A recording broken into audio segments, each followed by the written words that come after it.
All right, after that break, we'll come back and look at our step 4 implementation of how to implement a diversity action plan. So now that our efforts and systems are in place, we have to look at the results of what worked and what didn't from what we implemented. The results can always be random. There's no defining failure or success.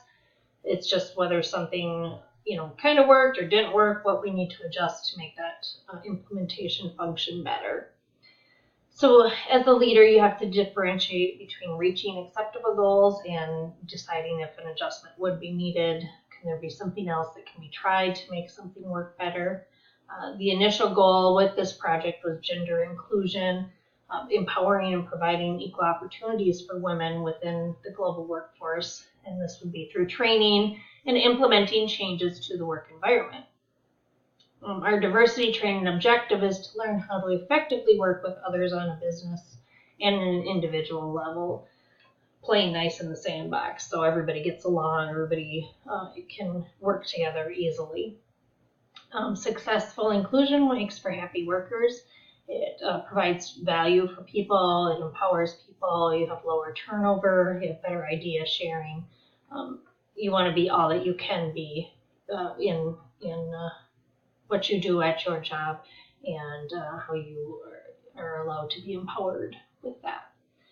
So our diversity plan wrap up is providing that everybody has equality, everybody's treated the same. We want to make sure that, for instance, if you needed a translator to provide information, that you're providing a translator for everyone involved, not just the majority of people that are maybe English speaking or Spanish speaking or something like that. If you've got some other foreign speakers, you want to be able to provide, promote fairness and provide that information for everybody.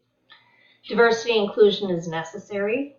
Everybody, all races, genders, backgrounds of people, abilities of people have to be represented, and we should be able to provide equal access to the positions that they are qualified for and interested in. Now, perhaps if somebody is not interested in a position, that would be different, but we do have to allow them that opportunity to work towards that position if they are so interested. Some people like where they're at, they don't want to advance, they want to stay right where they're at, they're comfortable that way, but just being able to provide opportunities for everybody. We want to create change and buy-in for all employees. That's what cultural inclusion really means. There's no timelines with diversity and inclusion efforts. They start right away, they continue on, they adjust and adapt as time goes on. If something isn't working, we realign those goals. And then, like I said, it grows and changes to meet the needs of others.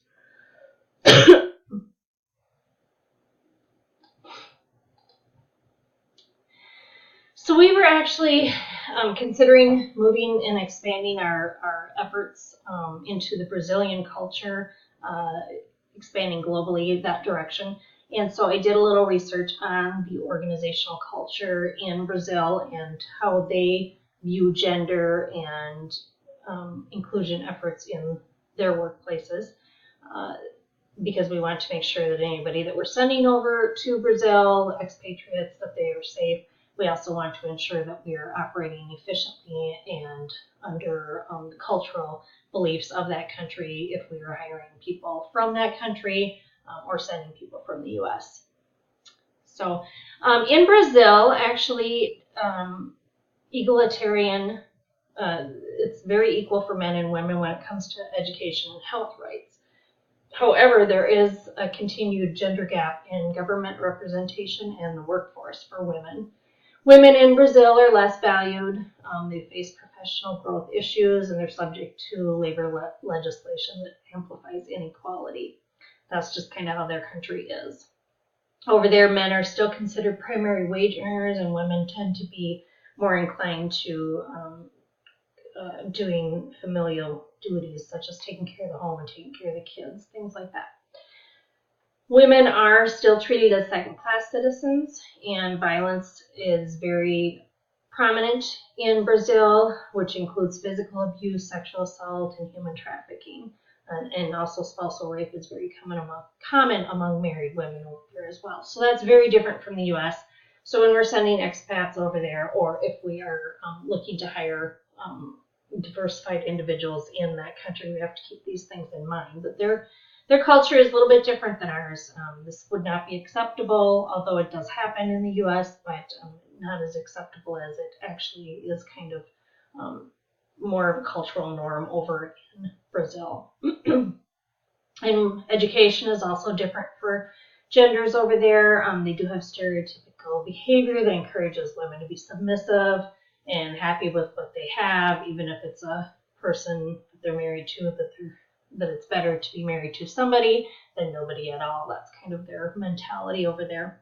And it's often hard for women to seek a work-life balance in Brazil because the positions are very demanding over there. They encourage long work weeks, lots of travel, things that are not very conducive to having a work-life balance or maintaining a household, or if you have children, things like that.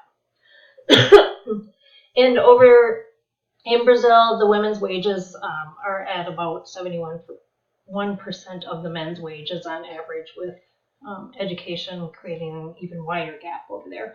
So Afro-Brazilian women earn less than white women and men of the same education level, and those with a college education earn half of what white men do in Brazil. So what are some of the Brazilian impacts if we were to send expats over there, if we're to open a company globally in that area? Things that we need to be aware of are how Brazilians greet one another. They are very touchy-feely, kissy people. They like to invade personal space. They like to stand in people's bubbles. They're very close when they talk with one another, where in the United States, we basically shake hands with one another. So we have to be careful that we train our women that are going to be working in Brazil or traveling to Brazil that this is the standard over there. Their Brazilian greetings are different, so that they don't feel that there is sexual harassment going on when they get there. Also, vanity is very appropriate. Women wear revealing bathing suits. They exude sexuality in Brazil, and that's very uncommon in the U.S.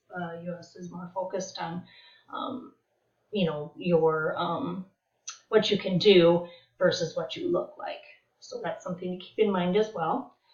Manual labor in Brazil is kind of considered for the poor. Middle class people do not do manual labor. So also keeping these things in mind. It's important to either know Portuguese or Spanish if you're going to Brazil, because that is the languages that they speak, and there's not much English spoken there. Housing is expensive, and you do want to keep your vaccinations up to date if you're traveling abroad because of the different diseases that they have in different countries. So even though Brazil has changed and expanded, they are working towards inclusive measures over there. They are still operating under their old cultural ideas and theories. So independent women are not as easily accepted in Brazil as leaders as we see here in the United States. So, in fact, some of the changes that have just recently occurred in the last maybe like 10 or 20 years is allowing women to actually register the births of their children, allowing them to be heads of household, allowing them the voting rights, and then some femicide laws, and then the Maria da Penha law, which allows for women that are abused to have their day in court and to have it in a timely manner. So just some things that that are still changing over there. They had a female president, although that ended because of they had a downturn in the economy over there and different things, and some scandals and various things that happened. So again, very different than what we were used to here in the United States.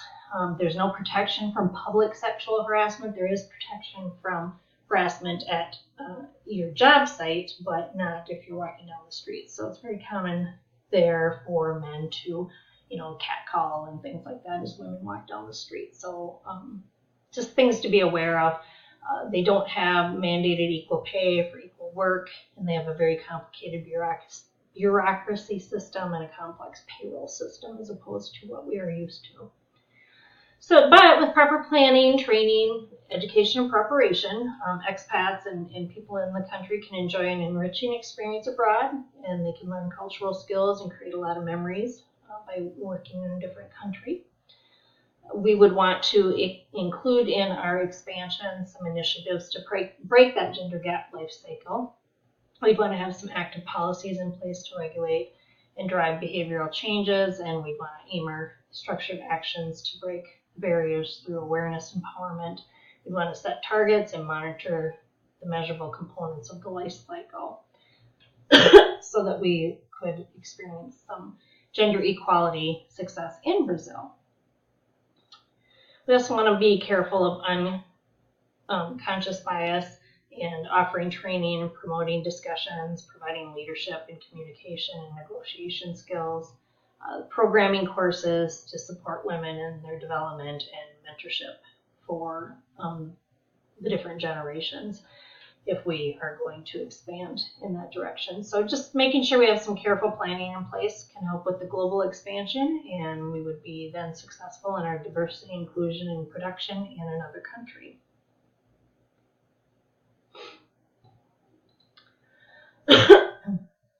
We also want to look at how millennials in the workforce and different generations in the workforce can influence what we do within our global economy, or global workforce, So right now we are looking at about 5 different generations that are all within the workforce at the same time. This is kind of a new phenomenon because many people are working longer, many people are starting to work earlier. They aren't retiring as soon as they used to. People are working longer, closer into their 70s, things like that. So we have a couple of different generations in the workforce. There are different ones called Generation Z, the Generation Y or Millennials, Generation X, Baby Boomers, and Traditionalists. So the Millennials are considered the me generation. They focus on self-esteem and fair treatment.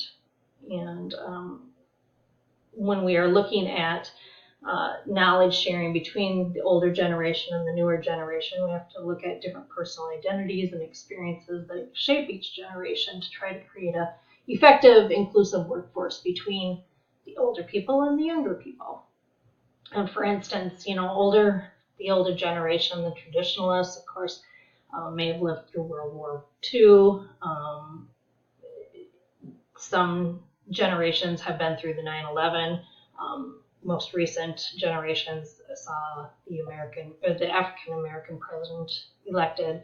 Some kids grew up with the internet, others without, and some were born, when the iPhone was invented. So you can see through the different years, all the different, this is just a little snapshot of different things that have occurred throughout people's lifetimes. And I know personally for me that many of these things that are occurring now were just weren't even a concept back when I was in school. So it's just phenomenal.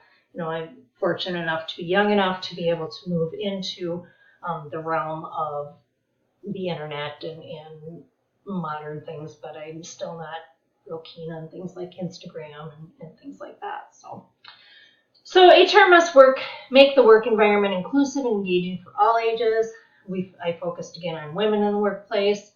So women can empower other women, they can support them, groom them, mentor them, help them to succeed no matter what the age is within the workforce. Women bring different approaches to leadership styles, investment strategies, design, delegation, concepts, and mentorships.